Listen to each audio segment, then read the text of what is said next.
Hi everyone, Casey Kaplan here with Terry Bean, a very influential person in Detroit, founder of Motor City Connect. And today we're going to talk with him about what he's been up to, how he's been helping Detroit, and where he thinks Detroit's going to be in the next 5 to 10 years. So Terry, thanks for being here today. Thanks for having me. I really appreciate the opportunity. No problem. One thing that I can tell from you is that you consider yourself a connector.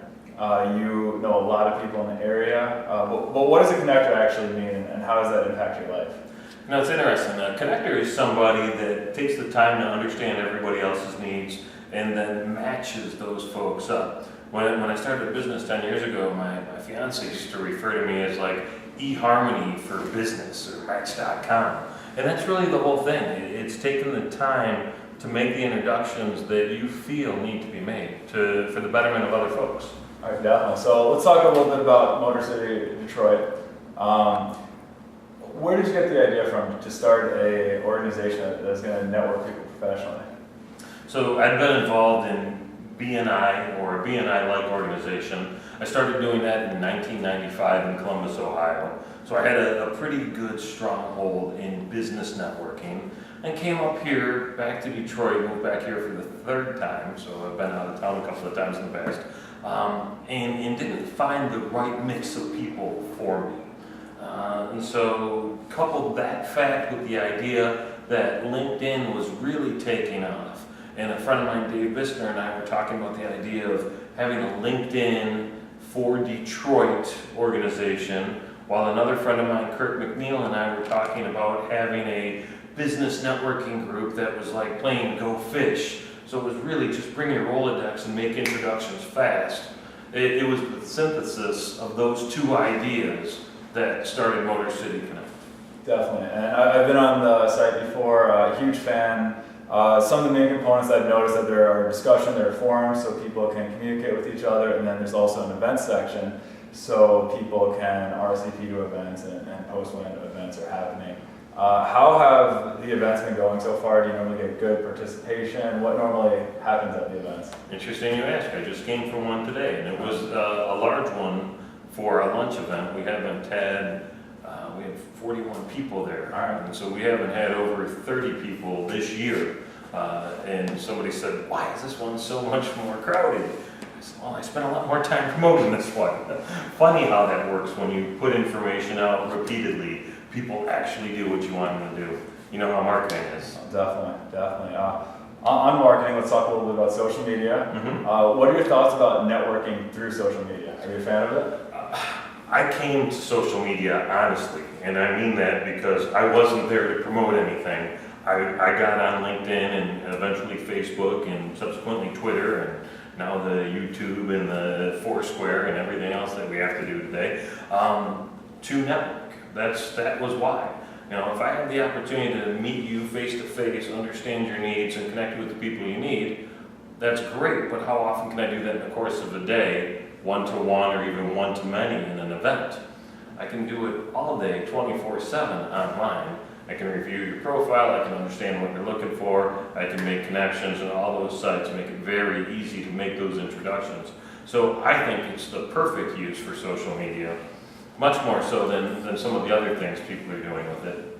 Sure, yeah, definitely a good way to connect. I've had similar experience as well. Let's talk a little bit about your education. You went to Eastern Michigan University, bachelor's in psychology, master's in business communications.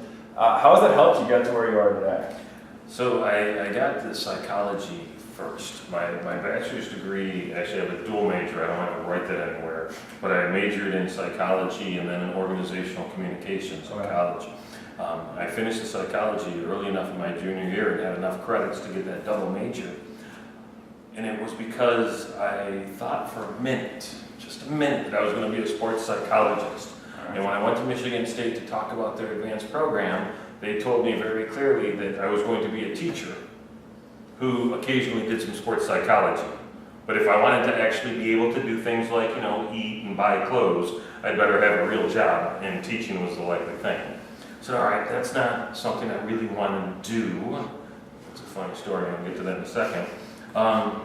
It's not what I want to do for my career. I don't want to be a teacher. I want to do something else. So I took the organizational communications knowing that I was going to get in business, with the thought being, if I understand how you think and know how to effectively communicate to you, we can do great things.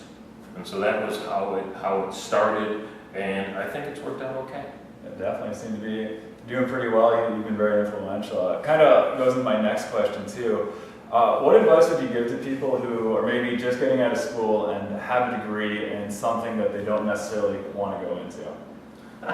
That's fantastic. My advice for all job seekers is the same. Start by understanding who you are. Know what it is that you want to do. Know how you want to spend time. Right? You hear it all the time now. Think passion, follow that, and money will follow. And it's the truest statement. I've been talking about this for years. If you start doing what you love, you get to love what you do. And boy, oh boy, when you spend a third of your life, every day, working, you might as well do something you really enjoy. So figure out what you love. I know tons of people that went to school and have degrees in chemical engineering that are running marketing companies.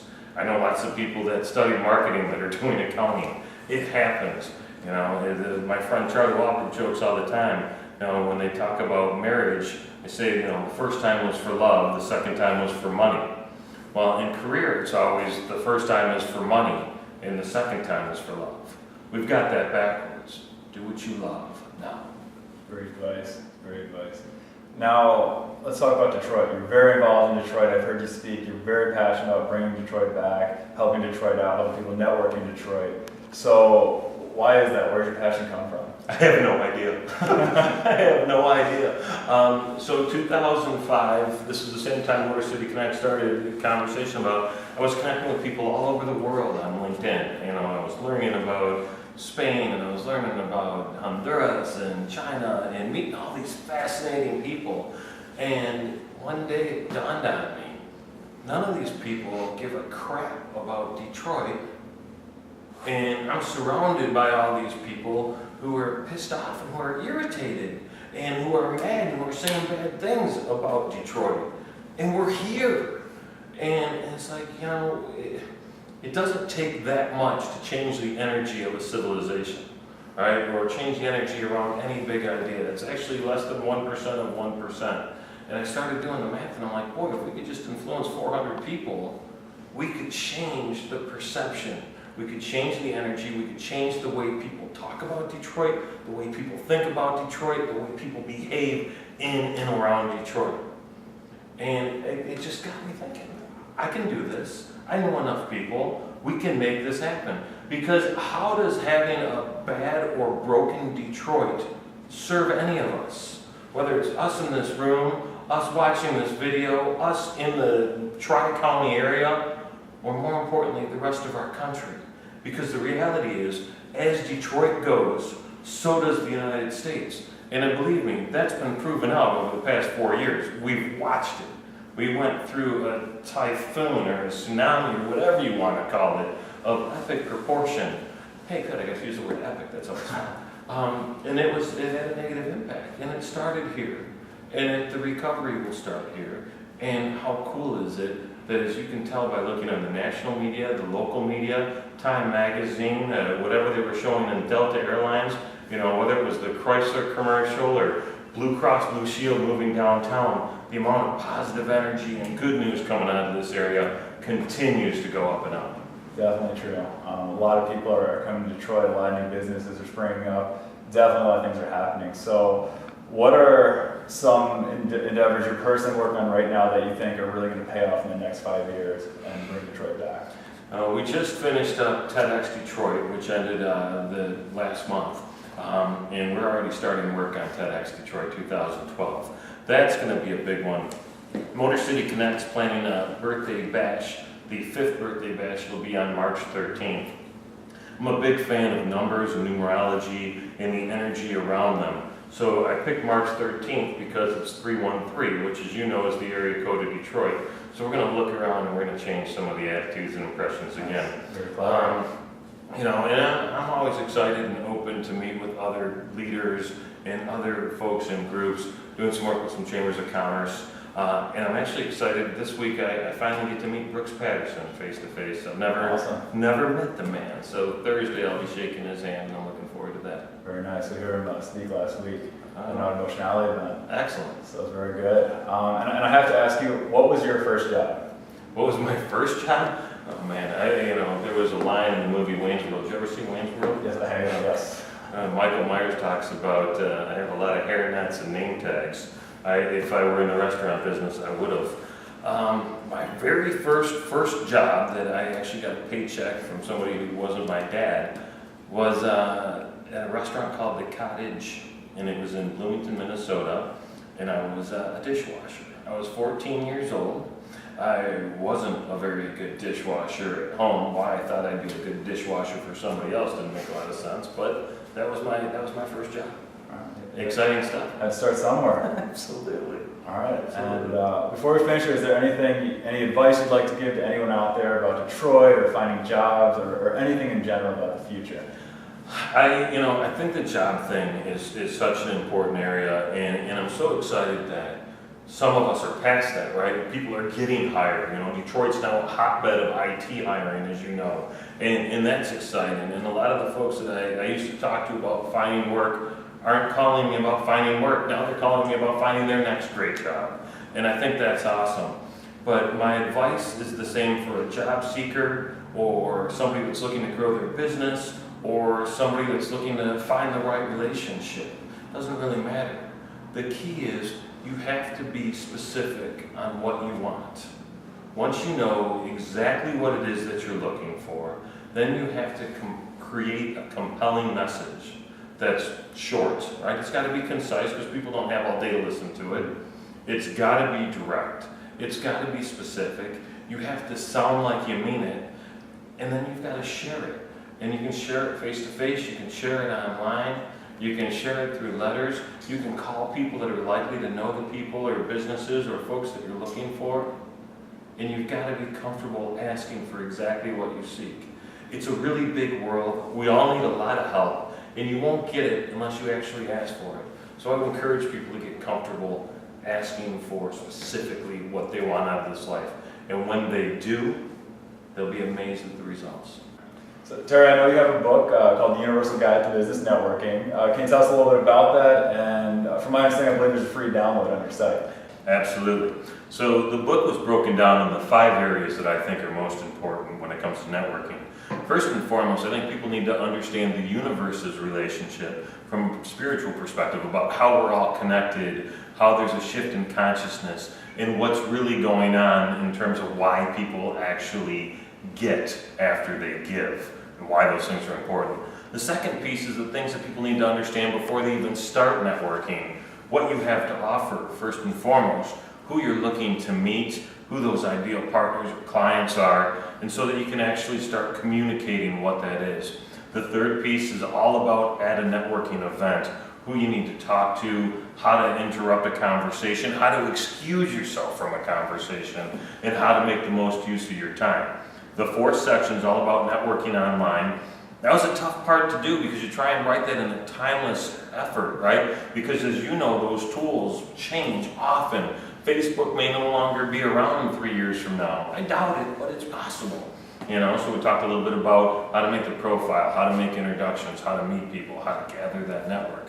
And then the last piece is the most important to me, in the area that most networkers screw up, and most job seekers screw up too, and it's the area of following up. It's the thing you need to do after the networking takes place, or even after you go on that interview, and really making sure you stay top of mind with people. I took the book, and it's available both at Amazon.com, and it's also available on my website, trybean.com. And throughout the book, there were 5 sections that are related to the ask. And the ask is a term I created for Motor City Connect a long time ago that's similar to a 60-second commercial or your elevator pitch.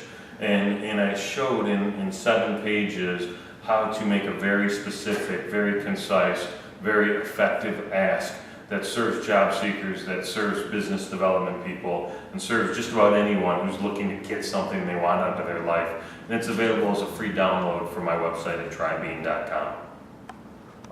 Now, if people did want to get in touch with you, what would the best way to do that be? The best way to find me is through my website. It's trybean.com, TRYBEAN. I started an email address back in '96, terrybean@hotmail.com wasn't available, so I dropped the E and the R and I said trybean. And then I giggled. I was like, trybean, haha, that's funny, I like it. So trybean.com is where to find me. There you go. Well, thank you very much for coming in. Pleasure, thank you. It's an epic interview, if I do say so myself. Epic indeed. And thank you for everyone at home for watching. This is Casey Kaplan from hiredmyway.com, and for more great videos, check out our video gallery.